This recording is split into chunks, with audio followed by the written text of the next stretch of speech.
Hello, welcome to the Growing Design podcast, where we help you grow your design agency. If you want to learn how to price your services, how to sell your expertise, and how to attract the right type of clients, you've come to the right place. I'm your host, Ed Orozco. Let's get started.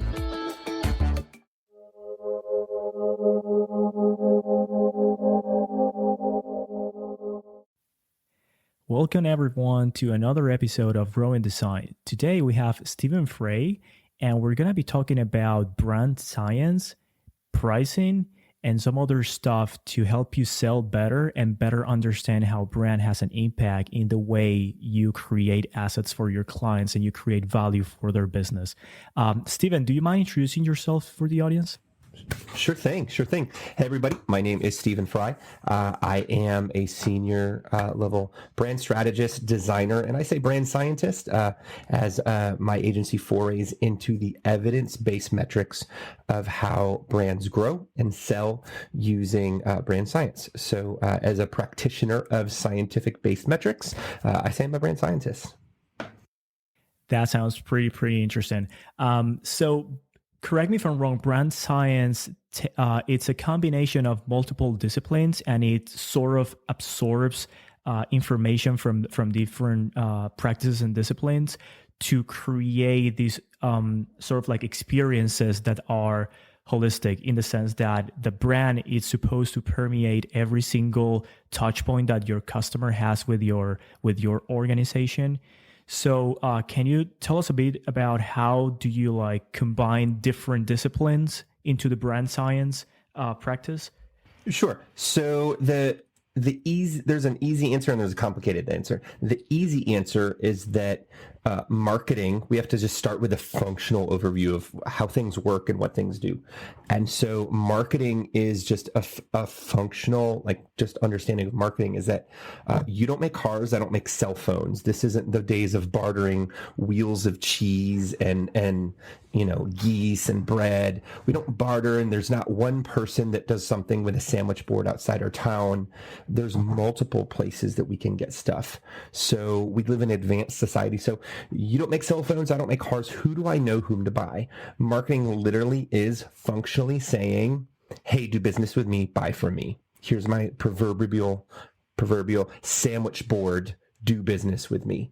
But the problem is we travel a lot farther than our towns, and we can buy things online. So that changes our sandwich boards. So if marketing is saying, hey, do business with me, how do we address all the complications that occur? So branding is a mnemonic tool, memories, within marketing. So there can be marketing science out there, and there is, but then branding science is all about that mnemonic tool and saying, how do we understand it? How do we utilize it? How do we measure it? How do we make sure that it's functional? How do we understand that it's working? So at the end of the day, branding is utilizing memory structures in your head.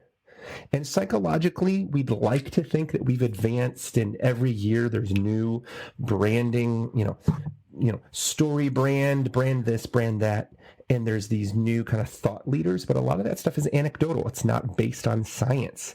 So at the end of the day, if we want to understand how memory structures work, brand science, the science of branding, we have to then dive into what are the psychological factors and tools being used.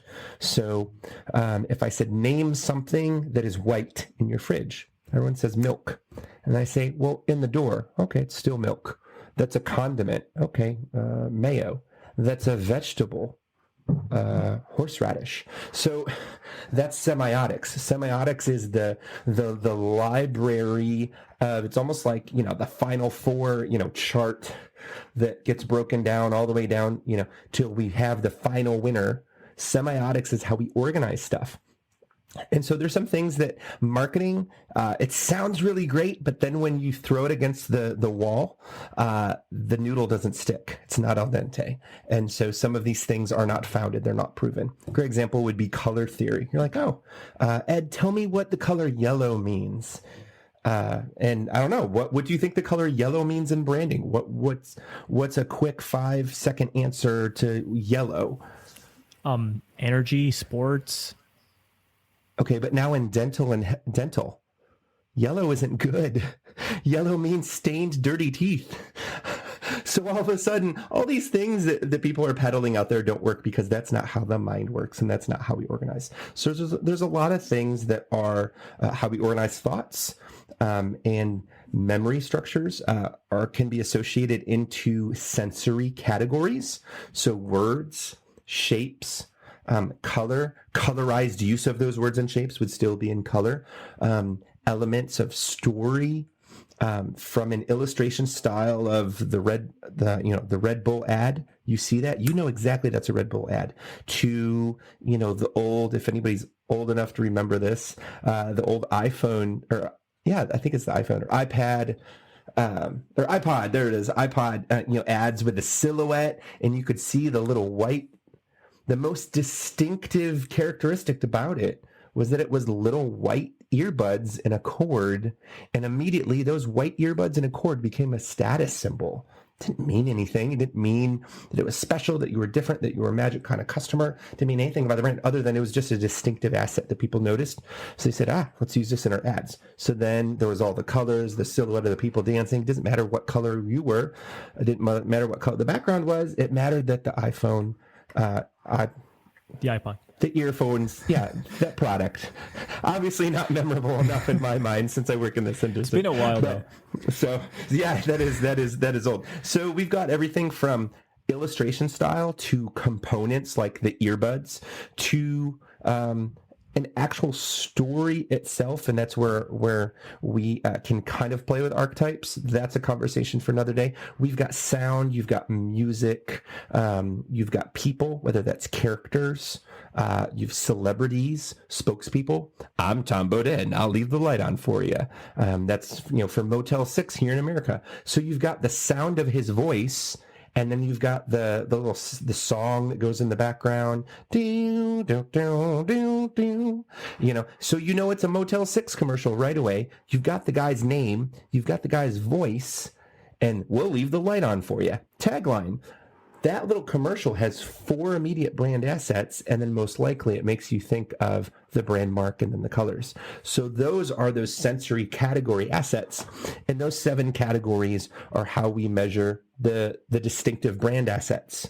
And so those are the most important assets because at the end of the day, science says that the brand with the most physical availability and mental availability is the brand that grows. So it's got to be top of mind, but it's also got to be visually everywhere. You got to nag your customers. Unseen is unsold. If they don't see you, they can't buy you. So that's like the number one principle. So nag, notice, attract, and get. They got to notice it.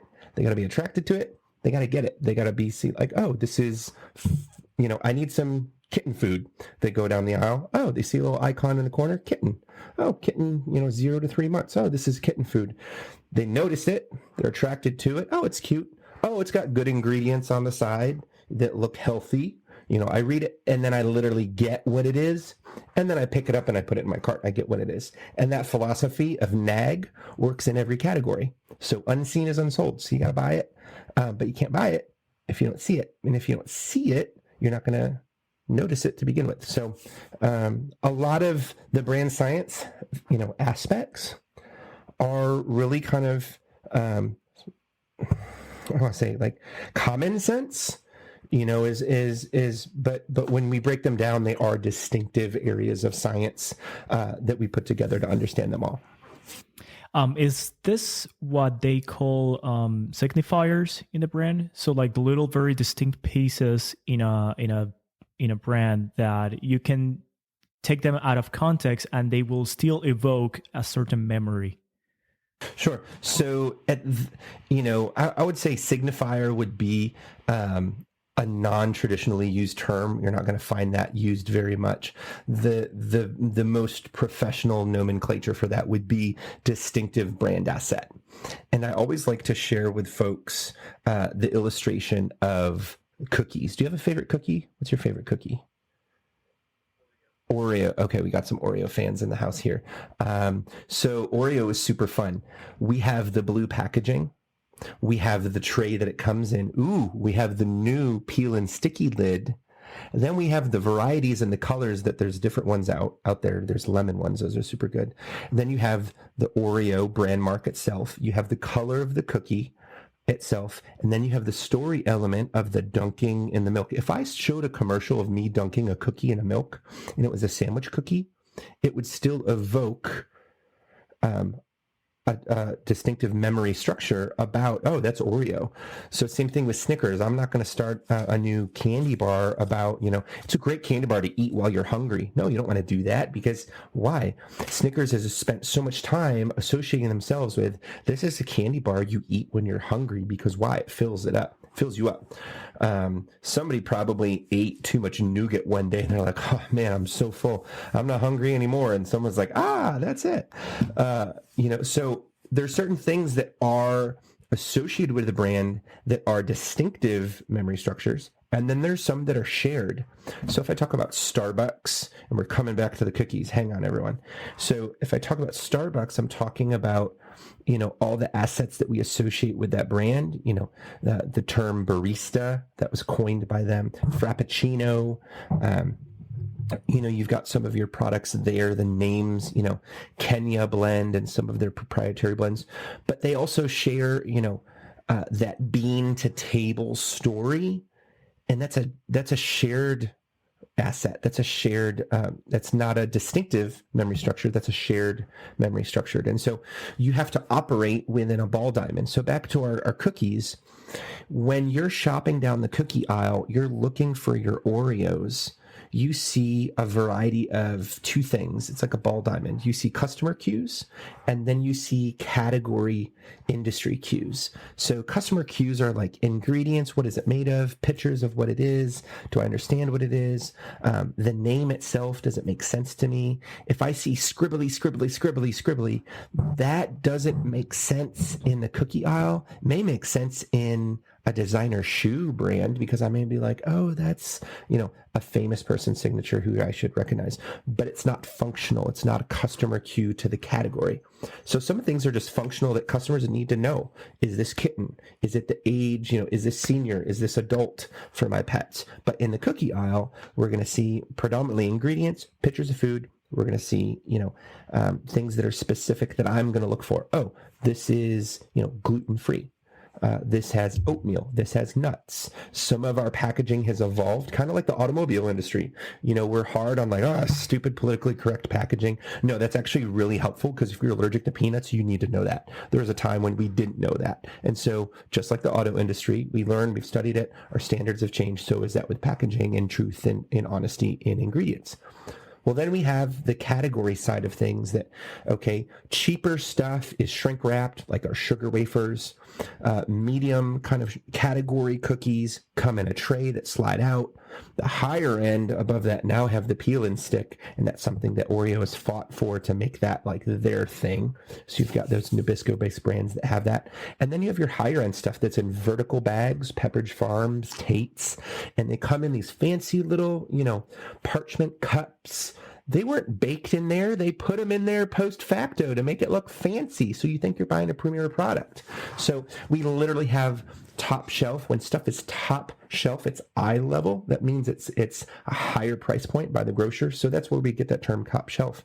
But literally, we've got just the how does the industry do it, and then the customer cues that they're looking for. So when I walk down that aisle, I'm looking for Oreos. There's a whole bunch of Oreos. They utilize color blocking. I can see that they're all Oreos, but I'm noticing that I'm looking for a distinctive Oreo, and that may be the double stuff or the lemon cake or the birthday cake, or distinctive within that one. So then it literally becomes, it's like the ball diamond now. The competition is in the outfield. Where do I hit the ball? Does somebody already have a gluten-free, non-fat, white chocolate, cranberry, macadamia nut cookie? No, they don't. There's room in this market maybe for non-fat, gluten-free cookies. Now, anybody who cooks knows that that's going to be a really dry, crispy, crumbly cookie. You might as well just sell flour that's flavored flour. But if you could create a cookie that was palatable, that was super moist, that was enjoyable, and they were gluten-free, now all of a sudden that positioning of what it is, it's not a secret way to ninja the customer. It just tells me, oh, this is gluten-free. This is white chocolate macadamia nut. Oh, this is in a vertical pouch, and it's all organic. So positioning becomes literally hitting the ball where your competition isn't. If I went out and tried to create a cookie company and I did everything just like Oreo did with a blue pack, red in the corner, that's Nabisco, National Biscuit Company. If I did that, it would be very hard for me to sell my cookie. Why? Because it's operating too close to memory structures that look like someone else's.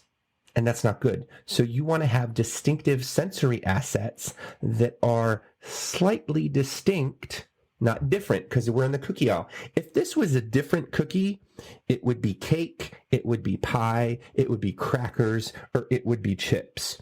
And so differentiation doesn't last, but effective branding does. And so effective branding is, think to another category, move over an aisle, depending on your supermarket, in the toilet paper aisle. One rule of brand science is that all brands within a category operate like near knockoffs of each other. Toilet paper, it's usually in a clear package so you can see what's inside. There's usually a band around so that there's a visual merchandising display for the information you have to read. There's bad math in the corner about how 12 rolls plus 36 rolls equals 970 rolls.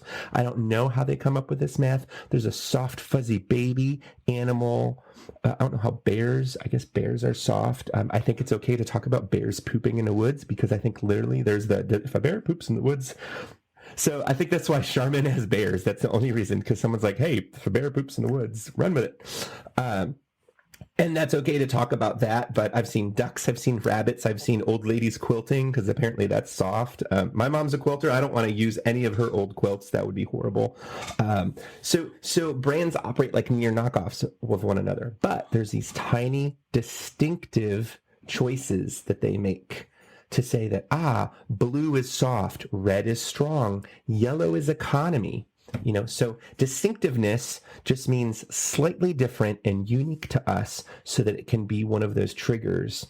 And literally it's like, if you've ever seen the movie Inception, it's like we're planting this unique memory and we're getting the heck out of Dodge, but then we need to Total Recall and refresh it. So it's like Inception meets Total Recall. So we want to build those distinctive brand assets, and then we want to refresh them and keep using them. And so they become assets, like Bob Ross. He's like, I'm going to paint a happy little tree here. This is his palette, his distinctive asset palette. Oh, I need a new ad that's going to go out. What can I use? Well, I can take some of my color. I can take some of my story, some of my photography, some of my characters, and you're drawing from those assets and using them. And the average brand typically only has 2 to 3 assets. They usually have one color, their brand mark, maybe a tagline. The average brand that I work with, we get them up to 9 to 14 brand assets. So if you had 9 to 14 different colors, couldn't you paint a more vivid picture that people would appreciate? Or if you had 9 to 14 things on a menu, this is probably a better metaphor, wouldn't you be able to find something that's going to help you accomplish, what you're feeling for that day? If there's 14 things on a menu and you're hungry, there's a better chance you're gonna fulfill your hunger that way. And we're not talking about Snickers anymore. Now we're just talking about being hungry in general. So hopefully that paints a little portrait of how distinctive brand assets come to play.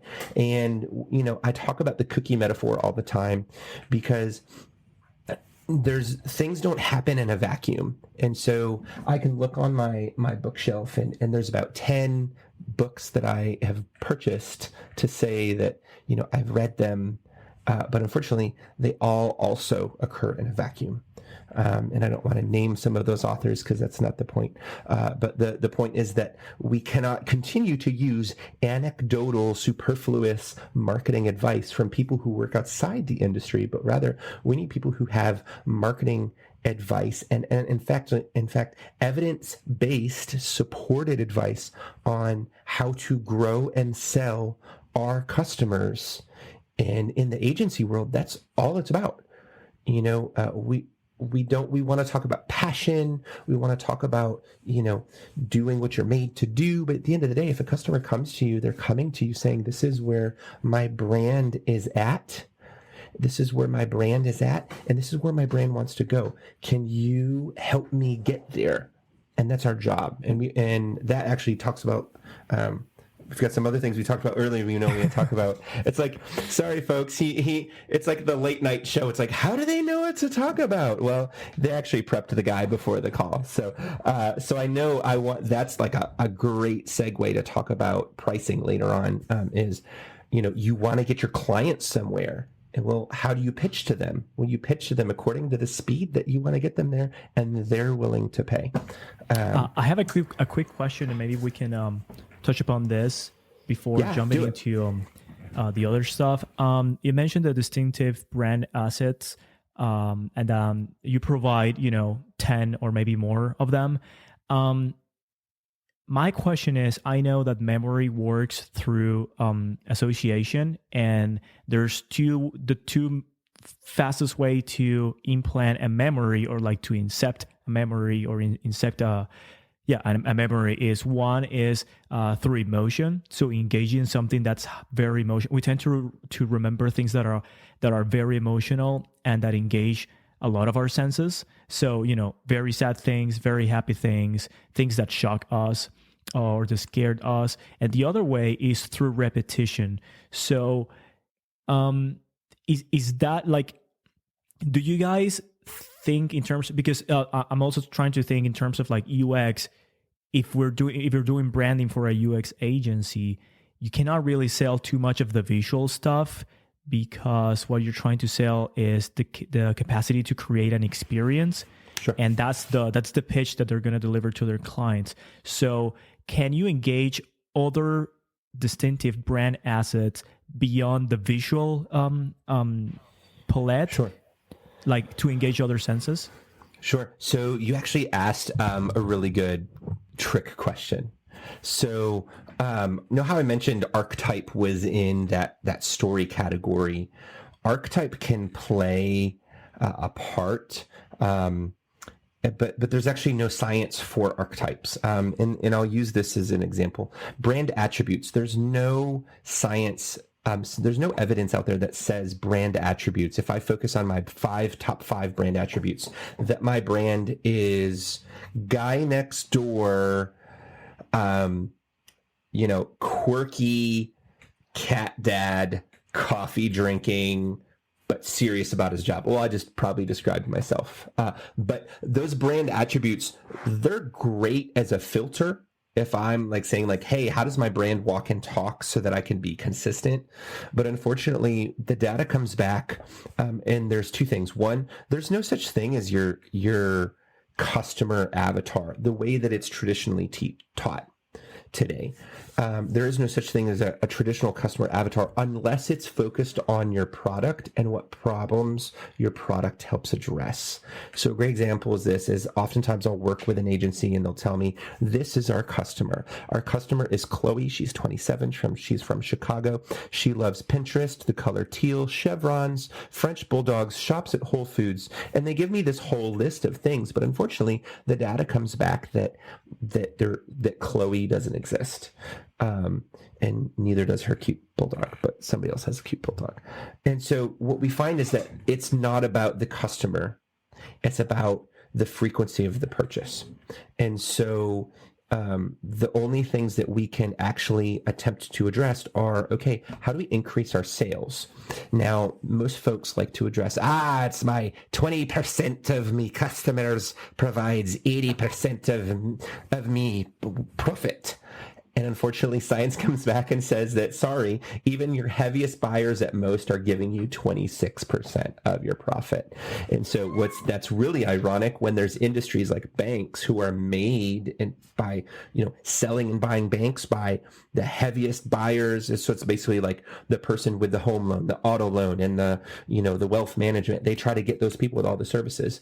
So they're focusing on this tiny little niche, and it's like, diminishing marginal utility. The more lemonade you drink, the less lemonade you want to drink. It just functionally doesn't happen. The more hot dogs you eat, the less hot dogs you want to eat. You just can't. There's a maximization point that occurs. The same thing happens with loyalty programs. Conversation for another day. They don't work. They're not effective. The only way a loyalty program can be effective is if I went in my competitor's store and put up signs for my loyalty program in your store. So that's probably not good practice, and I'd get booted. So those don't work. So what we do know is that there's sporadic, light, mild, medium, moderate, and heavy. I was drinking this bad boy earlier, and if you know who makes this carbonated beverage, you would know that this company, actually, they're a worldwide company. If you buy 2 or more, you're a heavy customer. So what does that say? The majority of their wealth is made from sporadic, random, light, and mild and moderate, which to them is just one purchase. Why? Because there's that many people. That's all they need. And the markup on this is like exorbitant. Like they probably cost them less than 3 cents or 2 cents to make. So the markup on it and the sales cycle. So all of a sudden our avatar is just completely out of whack because it's not based on our person. And so is our sale. So how do we address those sales? So we talked about brand attributes. Well, brand attributes is not a way to sell. A brand attribute is just a way that you dress up. If you go to a black tie fair, you should walk and talk like you're in, a tuxedo. But are you in a black tuxedo like the waiter, or are you in a white tie like the person that's attending the event? So even there's distinctions within distinctions. And so when we talk about emotions, we have this idea that we think that brands are tied to emotions, and emotions are a way to drive.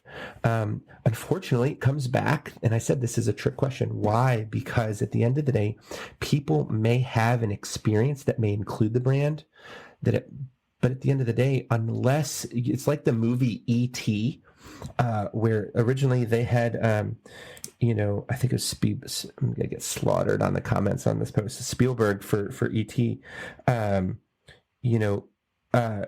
first reached out to M&M's, and M&M's like, no, we can't use this in the movie. So they landed on Reese's Pieces. I'm sorry, it's not Reese's Pieces, it's Reese's Pieces. And why was that such a big deal? Because the Reese's Pieces were pivotal to how he got the alien, she got the alien, Drew Barrymore got the alien out of the closet. That's why that brand was memorable, because it was pivotal. When was the last, but that's a movie.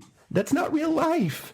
When was the last time you're like, oh, Dasani, you saved my life, and you have a memory about Dasani and now you just love them? No. So unfortunately, it's great to have a positive experience that can reinforce, but that's just one of those in the qualitative and the quantitative. It's a qualitative loop, but it's not the main thing. Your brand assets and branding is the linchpin, but there's all these little spokes that go out. And, can you drive your truck with a ding on the fender? Yes. So you had a bad review, that's a ding on your fender. Now, can you drive a bad brand that has bad operation structure or no assets? No. That's pivotal to your brand functioning. So it's kind of like, it's a system of how we look. It's a portrait of how we look at the whole brand. And there's certain elements that have higher priority and lower priority. And so, but we can totally get into a conversation of what is the customer experience when we're talking about UX. Is it easy? Do they swipe? Do they click? Is it intuitive? Do I know what's next? Am I using shared, kind of UX knowledge, or am I making my own thing? Until Tinder, nobody knew how to swipe left or right. Now, that's not proprietary anymore. So swiping is no longer distinct. And so now all these other apps have it. I think even Facebook has Facebook dating. Like, that's not distinct. I don't know that I'd want to do that there. Sorry, Facebook. Facebook's going to come back after me. They're like, take him out. But swiping is a great example of, it's something that was not intuitive. It's something that was adopted, but it's no longer distinctive to Tinder. It's distinctive just for yes or no. So now we have this yes or no. Do I like it? Do I not like it? I do believe that as Amazon, this would be the next iteration of Amazon. It's like, would be more like categorically, if that's the right word, categorically driven. If what I was looking for, like, hey, Alexa, I'm looking for guys' shirts. Awesome, Stephen, you're looking for guys' shirts. What color? And if girl could guide me through my shopping, I would probably shop on Alexa. But because I have to do the work, I don't want to do it. And I have to type in terms based on algorithms that I don't understand that are driving my shopping behavior. So the more that UX can actually implement distinctive experiences, so no longer, so it's got, we've got swipe left or no, but if I had, a simple, blue screen that said, hey, Stephen, how are you doing today? And I swiped up for red, down for purple to affect my mood. That's something that's going to be distinctive within that app. That's going to help me measure my mood. And then I can check in and see, like, oh, what time's in the day? How am I feeling based on color? Or if I'm searching for pictures of things, and I'm using the photography to drive the experience, I'm going to have an overall positive experience. But unfortunately, the memories are not a realistic, trackable component of why people buy, because at the end of the day, we are behavioral creatures. We need to be interrupted and disruptive. Trust me, you do not go to the pet food aisle. It is not a destination aisle. It is not like the bakery where you just sit back and go, baked goods. I'm like, there are cupcakes. Oh my gosh, there's stuff made with cheese, and there's streusel, and there's Madeleine cookies, and I'm always going for the Madeleine cookies. But then I go to the pet food aisle, and I'm just like, get me out of here. There's a cat, and they all have these, you can't brand a cat. They've tried, no, except there's like that one cat that the guy wrote the book about at the library or whatever. But that's a book. Like this, you can't. Why? Because all animals are not. Now, if it was a distinctive style of animation that was like squiggly and neon, I'd recognize that cat. I'd know. But again, that would make me notice it. That wouldn't be the memory that drives me to get there. That would make me notice it. I'm attracted to it. I get it. And so much of buyer behavior is about disruption now, because we have our autopilot. We get up, we do our routines in the morning, and everything is simply based on the brands that are accessible. And you better believe that if I can find something that's just like this name brand product, that tastes just like this name brand product, it doesn't matter how much Chloe from Chicago with her French bull you invested in her. She's not, you can't target her to be a loyal switcher. She's just going to buy that. She's going to buy what she wants based on where she goes. I just got back from a camping trip. Trust me, at the tiny hometown, grocery store, their selection was limited geographically by the brands that were accessible to them. And also they had a lot of brands I'd never heard of. And so I had to make choices based on the assets, the presentation, the packaging, and also the price point. And some of the stuff, like the typical price for my almond milk is usually like $2.69. It's on sale for $2.50. It was $4.99 at the hole in the wall grandpa's store. And the problem with that for me was I was not willing to pay that price anymore. I was used to paying it a lower price. So I'm like, generic almond milk, here you go. And so they got me because they did a price comparison. And so that gets into other things that are not necessarily science related, but are just simple merchandising and related tactics. So at the end of the day, the answer to your question in the really long-winded from whence the rabbit trail came was that we'd like to think that people have these positive, long-lasting relationships with our brands, that we're an integral part of their life, and that you have a special type of customer, and that you are in a luxury brand and you only compete with luxury brands. All those things are false. At the end of the day, All we have is customer frequency of purchase. Your avatar better be based on the type of problems you solve. A really great presentation of this is software as a solution in kind of your seat size. If you're a freelancer versus an agency, or a studio, or a large agency, or or any of your digital kind of tools that have that monthly subscription, it's based on how much value you want to provide and value you need to get out of it. And so that pricing is based on how much help and assistance you provide based on the seats, because they understand value-based pricing. Right. So now we can get started with all of the pricing things and all of the I mean, I can keep asking you questions about branding.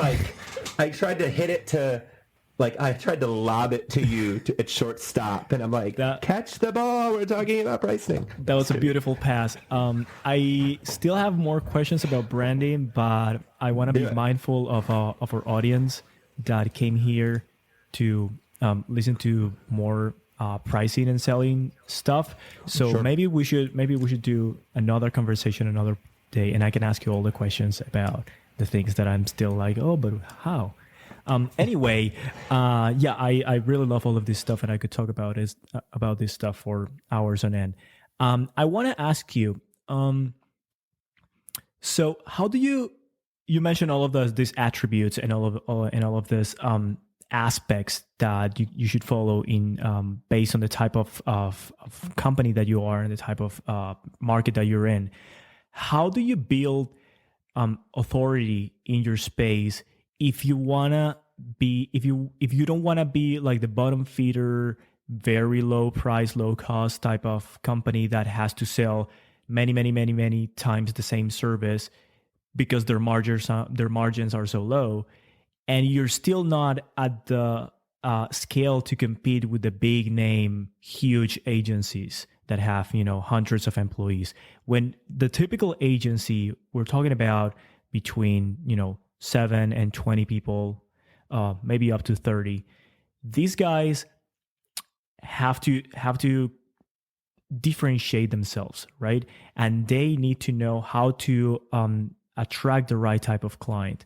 So what would be your sort of like advice, or what do you say to these type of agencies? Sure. So to clarify, what I hear you saying is, if you don't want to be a low cost leader and stuck, producing hundreds and hundreds and hundreds at a low margin point, but you also are not in a place where you can demand top dollar, how do you charge what you're worth, that you can make a viable income, but also provide value to the client? Is that what I hear you saying? Sure. So when it comes down to, pricing, I really kind of look at, a few things. The first thing is, what is your category? Like, what is the category you are working in? So I work in branding. Branding is a subset of marketing. My niche is not a category. However, yours may be. You may design an app that's specifically for outdoor events. And so, say you go to Lollapalooza, you go to Bonnaroo, you go to a major music festival. It could be a Renaissance fair, but at that event, there may be a proprietary app that people can open, that they can see where all the events are, the calendar is, and that may be your niche. And so you can go after that niche, and that's okay. But you also may find yourself in a place where I am, where I provide a really unique service. And so you may step back and say, you know what? It isn't really about music events. It's just events in general. So we work in the event space. And so you step back and you're like, oh, so we do Renaissance fairs. We do, we don't just do music events. We do any type of event that is live. And then you want to build your core offer. Your core offer has got to be, what is the repeatable, you can do it in your sleep. And a lot of people call this productizing your service. And so, this, when you are approached by clients, or you have a business development person who's pitching yourself to clients to start conversation, and you say, hey, Ed, I would love to get on the phone. I would love to hear, hey, where do you want your agency to go? Oh, you want to go this place? Well, what's the thing getting in the way of that? Oh, this is the thing getting in the way.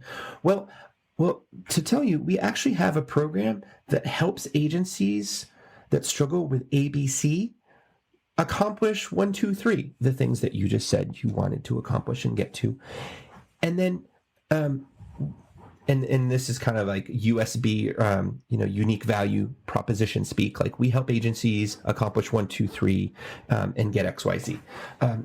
But I like to kind of say, like, when you're having those conversations, using that metaphor, you're going to hear the same problems over and over and over if you have that same core offer. Doesn't matter what your niche is. I use the same services. I've worked with over 150 major, brands, put over 500 SKUs in over 10 major, international retailers. When I've worked in over 65 plus categories, but the science of my process is the same. The science of what I'm doing for them, the core offer is the same. And in your agency, you may have the way that you do things. That's back of house. That's how you cook the stuff in the kitchen. And that can change and that can grow. But in the front of the house, they come in the door. Please wait to be seated. They get the menu.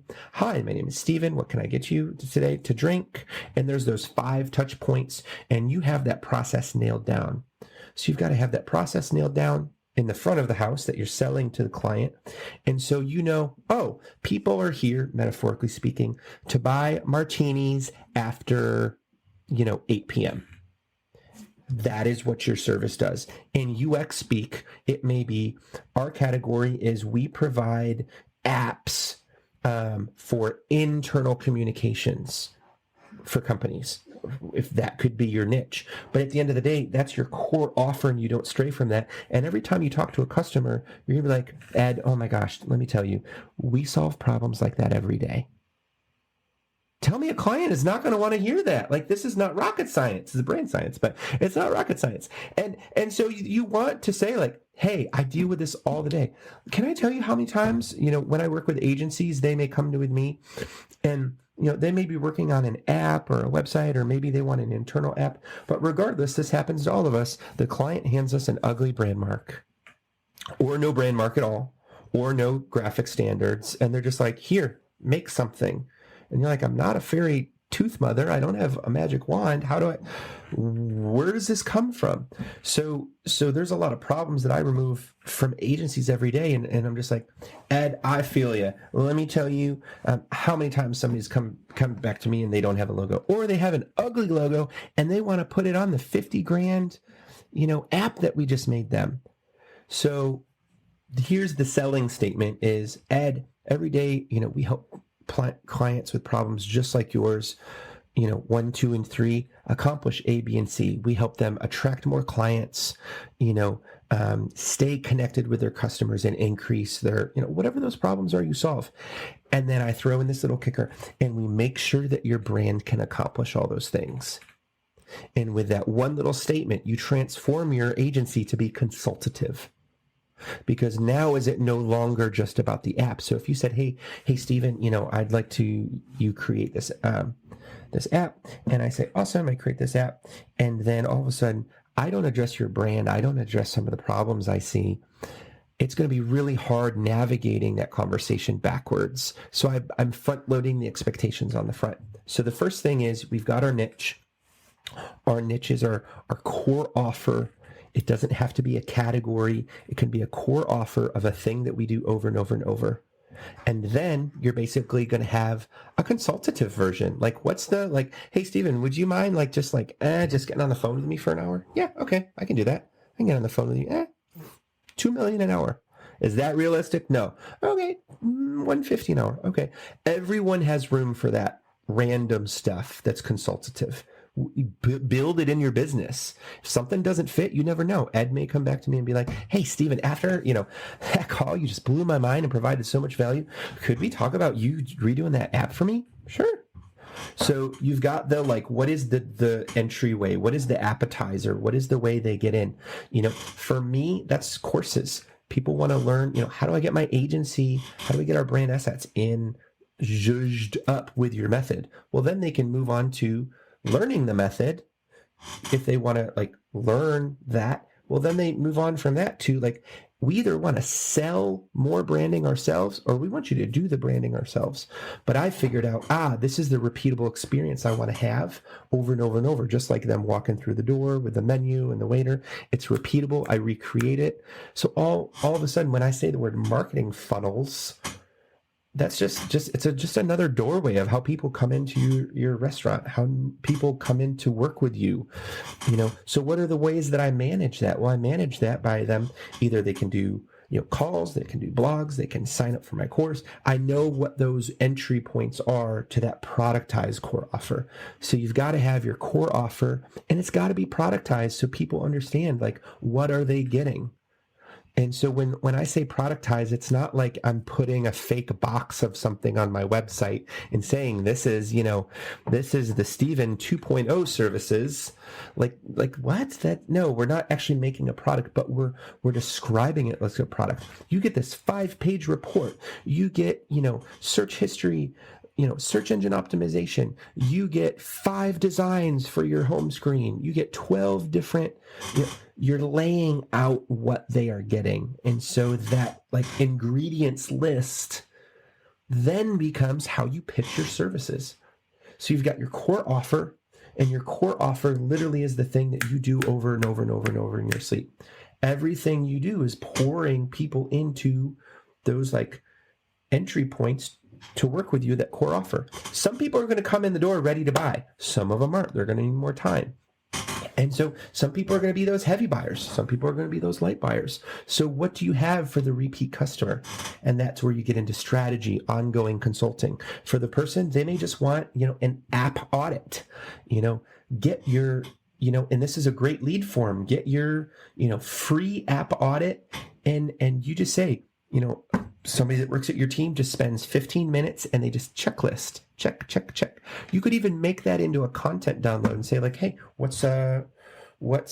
rate, get our content, or get our app download checklist or our app GUI checklist right now, and self-score. All of a sudden you just turn that into content. They can do it themselves, or you can do it for them. And then, maybe it's for $99. You'll review up to 5 screens. That's a smaller, easy, sporadic purchase. So we've got the coupon version, which is I walked by and I grabbed it and it's a coupon. It's the free download. Or I've got the incentivized purchase for the sporadic person. Or, I've got the one where, I may have seen you may send out a value email and says, hey, we're doing a free webinar on the self, rate your how to evaluate the 10 mistakes that all apps have. Make sure you don't make these 10 mistakes, and you could make content out of that. You could make a webinar out of that. So all of a sudden you've got legs to how you're propelling your offer. So your core offer, multiple entry points, multiple ways to purchase, but then you can accelerate and say oh, this is my core offer, but what is my advanced offer? What do I really if I had a magic wand and people want to purchase? It's got to be worth my time though. So it's here's my core offer, and maybe your core offer is 5x. Your wow offer maybe 12x. And then your bare bones minimum offer maybe 2.5x. So you've got 2.5, maybe say 5 or 6x, and then 12. So now you have your core offer, you have your wow offer, and you have your bare bones offer. And literally you're pitching to your client. Say hey, I know what you need. And how fast we get you where you want to be is based on how much you're able to invest. And when you say it that way, it's not about you being greedy, trying to make money. It's not about you trying to charge them too much. It's hey, we've got the app, the free app download on how to go running. Or you could join the Y, the membership, or you could get a personal trainer, or you could get an Olympic team training. Which do you want? Because it's about the results. And when you speak to the results, you can consistently and repetitively guide the client on a quarterly basis according to their business goals, how fast and how capable you're able to help them. So you're creating oh, what do you want to accomplish this quarter? Well, where are you at? Are you on the slow? Are you on the medium? Are you on the super aggressive plan? That's going to help them move them their goals faster. And so they're going to see that higher ROI though, if they have a physical trainer or personal trainer, or if they have that Olympic team people. But here's the thing, the Olympic team, coaching team isn't going to be very helpful if you've never done anything before. So if I'm looking at that, it could be 100x. 100x all at once is not going to be realistic to me. But what if I said, hey, Ed, we help people like you every day with the problems with their apps, with their UIX design, create intuitive, memorable experiences for their audience that are useful, helpful, and accomplish what they want for creating community, shopping, whatever your sales pitch is. And we make sure that your brand can do that. And we've got a program, and I'm making this up on the fly. We've got the program. It's called the GUI Success Accelerator. And I just made that up based on some things I want to highlight. I'm speaking to the benefit, whatever that benefit is, and I'm saying we're doing it faster. And the whole goal is to say, I'm selling them a program or an ongoing based approach. Because if I come to somebody and say my numbers are, 25K, 50K, 100K, this may be what they really need in that 100K spot.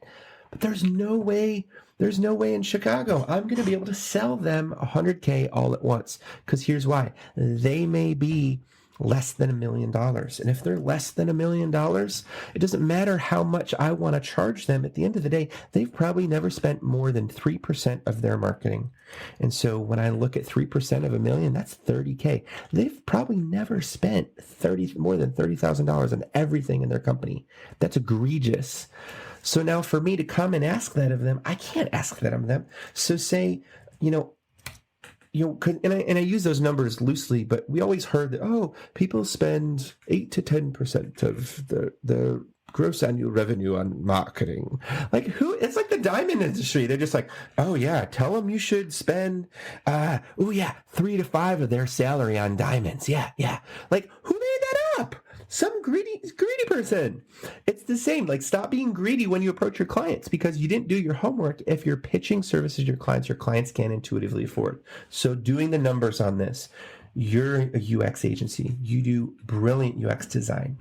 And say you do it for, music or, entertainment and media. You're a great entertainment media. You do great GUI and all your customers love you.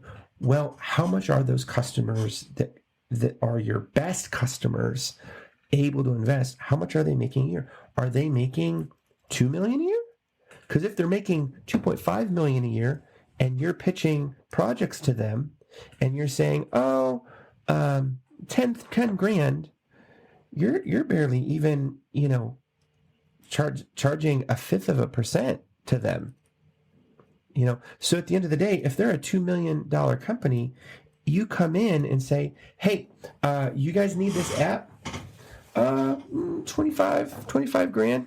Okay. You need 5 of them this year? Oh, quarterly. Okay. We can do 5 of those a year. And all of a sudden you start to do the math and say, wow, this $2.5 million company, they spend, you may find out like, hey, Ed, how much do you spend doing your marketing? And then they're like, oh, typically we spend 10%.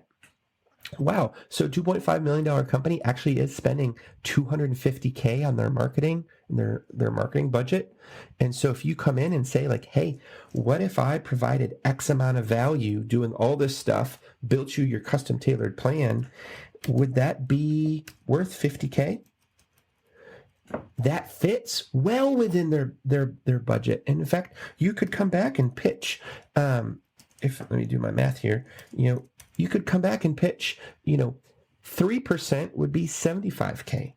4% would be, 0.04% would be, 0.04. 0.04% would be 100,000. So 0.04% of 2.5 million is 100 grand.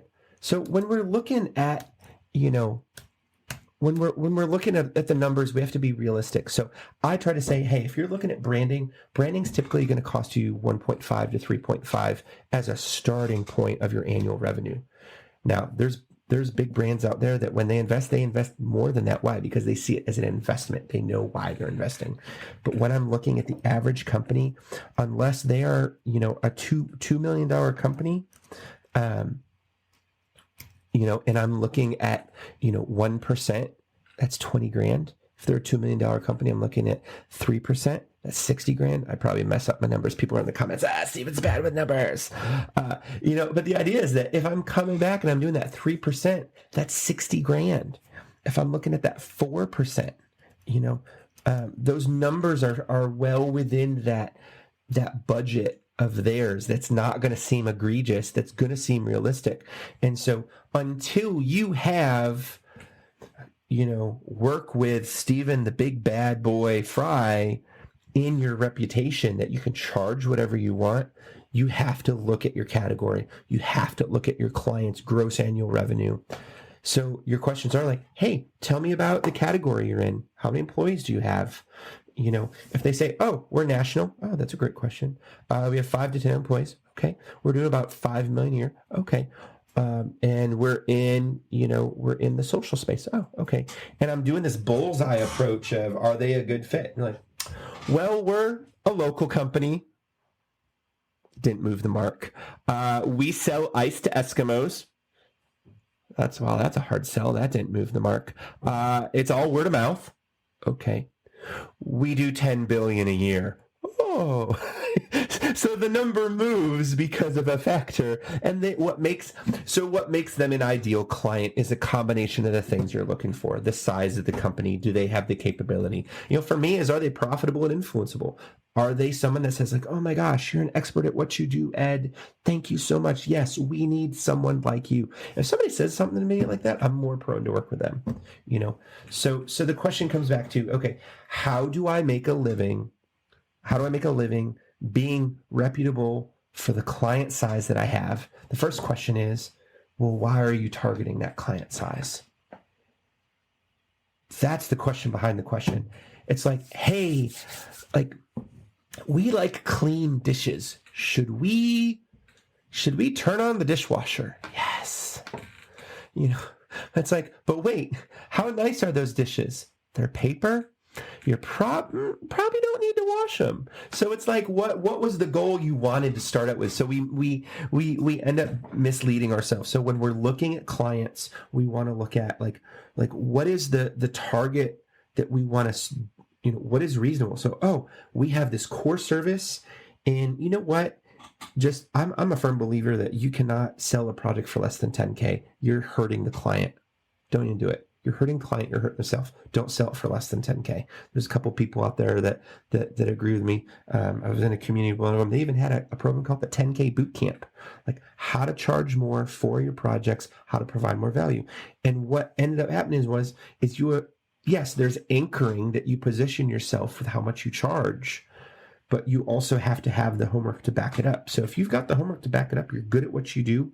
You need to know what is realistic, what are other people charging, but then you got to reverse engineer the numbers. That's really where it comes from, because if it doesn't matter how much people in your category charge, if you're not you're not attracting the right clients, you're not, when people go down that aisle, we go down the cookie aisle.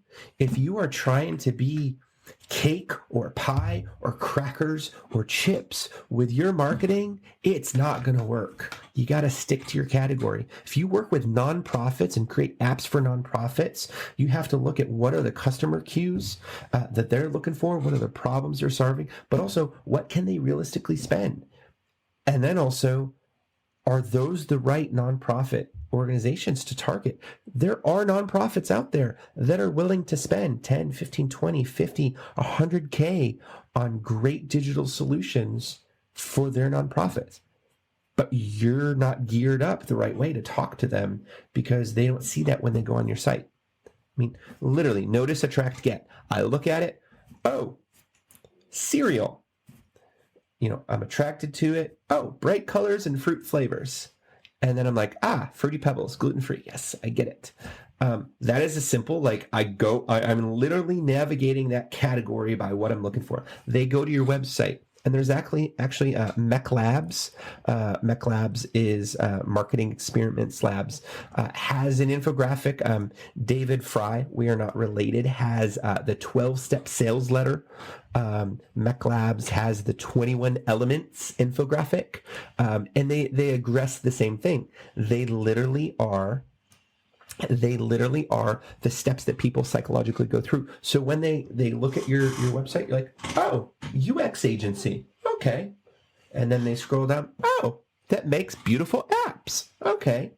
And it's like, and they walk through that framework, and it's the same thing as that intuitive letter, that sales letter format.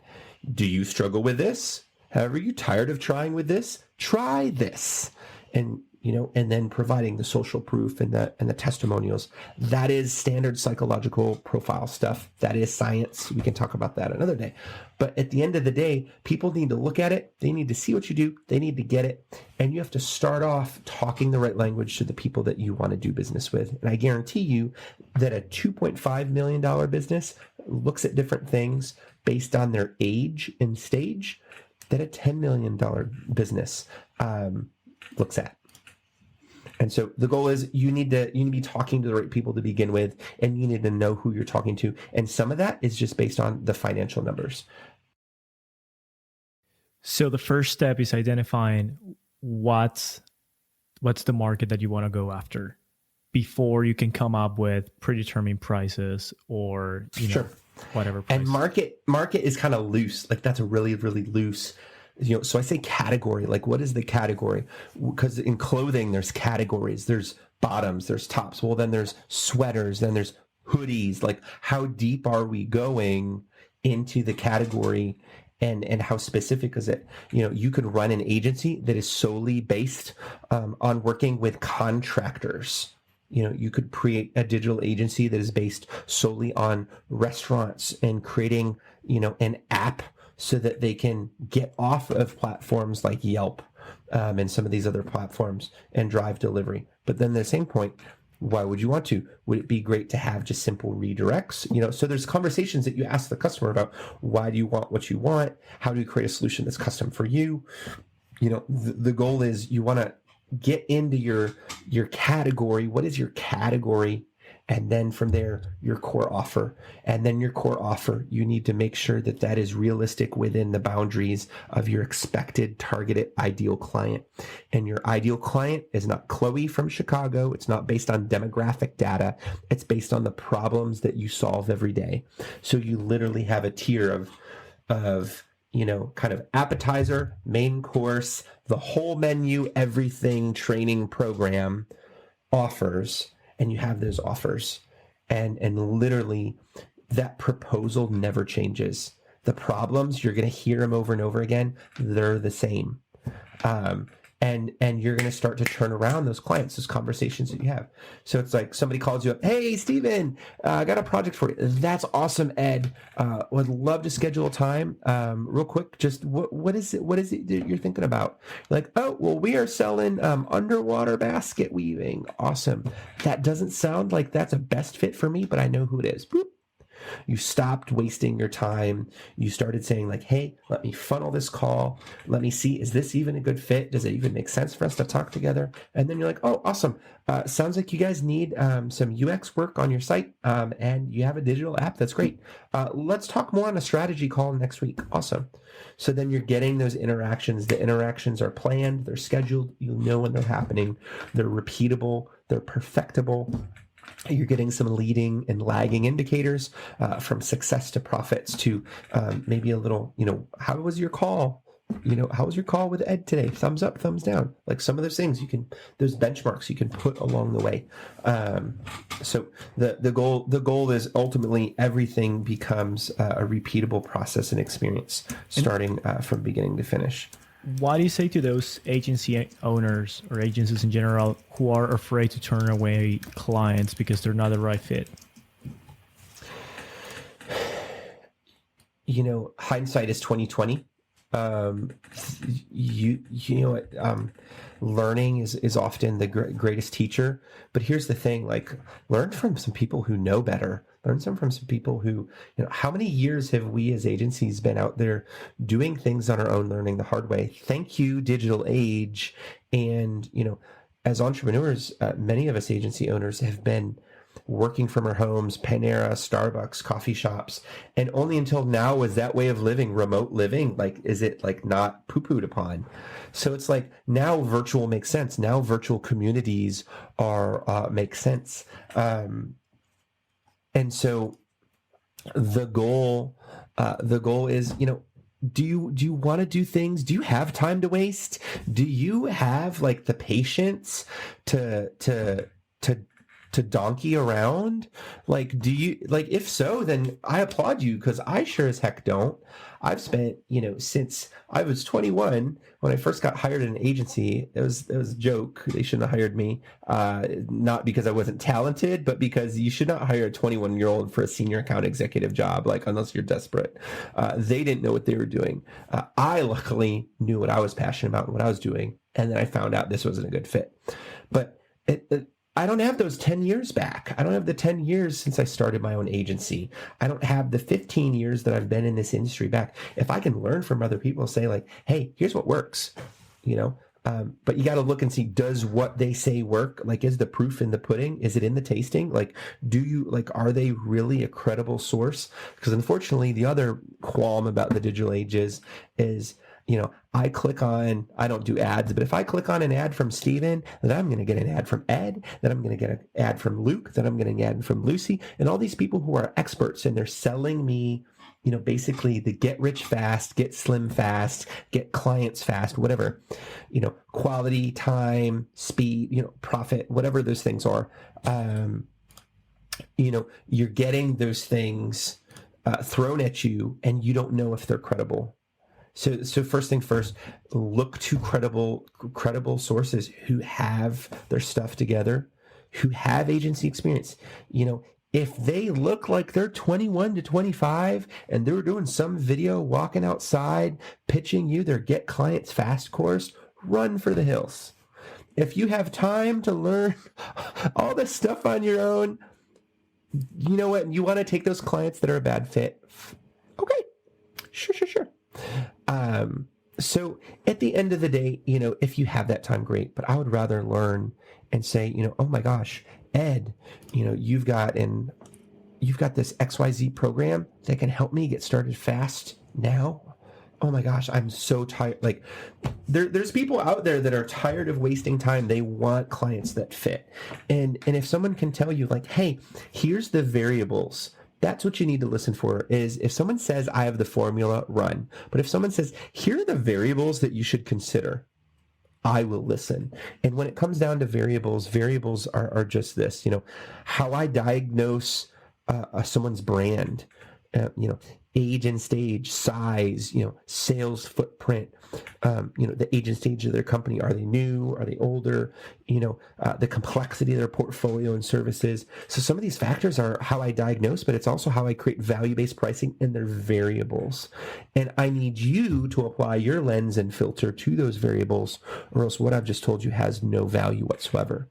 If someone says, here's the 12-step formula, how you ABC and 1, 2, 3 to get XYZ, whatever, and it's all like book in a box, like just plug these templates in. No, like that's not how agencies work. Agencies are not templates. Clients are not templates. Now, if you understand the consistent variables working with your client, you can get ahead. If you understand the typical price point of a project and the average annual revenue of the client has, you can get ahead and you can plan. But at the end of the day, if you're choosing clients that aren't a good fit, you're literally planning to fail. Some people say that, failing to plan is planning to fail. No, by not having a plan and actually literally choosing anybody who will pay attention to you as an agency, that's just disaster waiting to happen. So you need those qualifiers. And here's the thing. You can't go say, hey, Ed, will you be my sales guy? What, Ed's supposed to magically come up with all this stuff himself? No, you have to know these answers before you can hire someone else to do those things for you. So if you don't have the knowledge and you're not willing to learn it and bestow it and pass it on, how is someone else coming from nowhere with no experience going to be able to learn this too? So I would say no, don't don't take the clients that's not a good fit. You will thank me later, and hopefully you will thank me now. Yeah, they very quickly turn very sour, and I've seen it firsthand working with all kinds of very shitty clients.